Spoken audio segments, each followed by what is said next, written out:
Now, this grade, this embankment, it dates, of course, from 1926 or before, and this American elm is one of the healthiest ones in Atlanta, and we've done everything we can to protect it.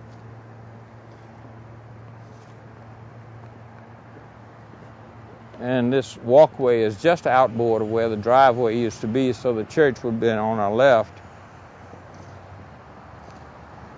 In 1981, one of the things that concerned the parish was a sense of aloofness. That is, they felt that the community, Atlanta, or the public, felt that the church was aloof from the street and stiff-armed everybody. It didn't help that there was no visible door to the church from the street. So one of the things we did, first we took away a privet hedge, which used to be along the sidewalk, which in itself was a barrier, physical and visual. And then secondly, I designed these stairs to bring you in to, at least from this windshield of a car, you could see that there was an invitation, a physical invitation to bring you in, steep as they are, to bring you up into the church and into this circulation system. And then, of course, once you get here, you have to go halfway around the world to get to a door. But at this point, there's this marvelous overlook to downtown Atlanta. This cornerstone is from the cathedral that this building replaced downtown. It was across the street from the state capitol.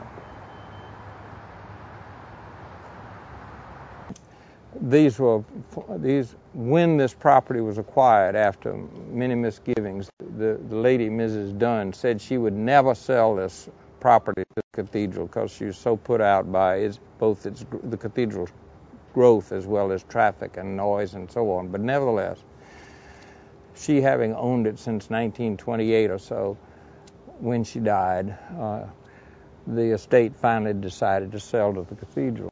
I was able to persuade the cathedral, to keep the house as a house. And in its sort of Hansel and Gretel nature of the architecture, it seemed to be an appropriate companion to the pseudo-Gothic of the church.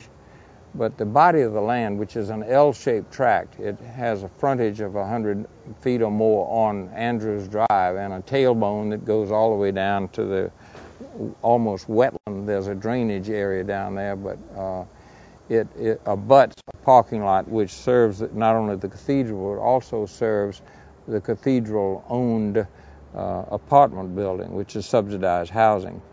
So that it really is a sort of a living room to join both functions of the church and those people who dwell in those apartments. So as gateways, as portals, to get from the church itself into this space, and to recognize the character of the Dunn house, I had investigated lich gates in England and got some texts and the expert help of an architect, Ward Seymour, a good friend of mine, to translate them into something that was appropriate, so that they are not only gateways, they're covered places. If you're in the rain, in the parking, you can sit. If you're in the sun, you can sit in the shade.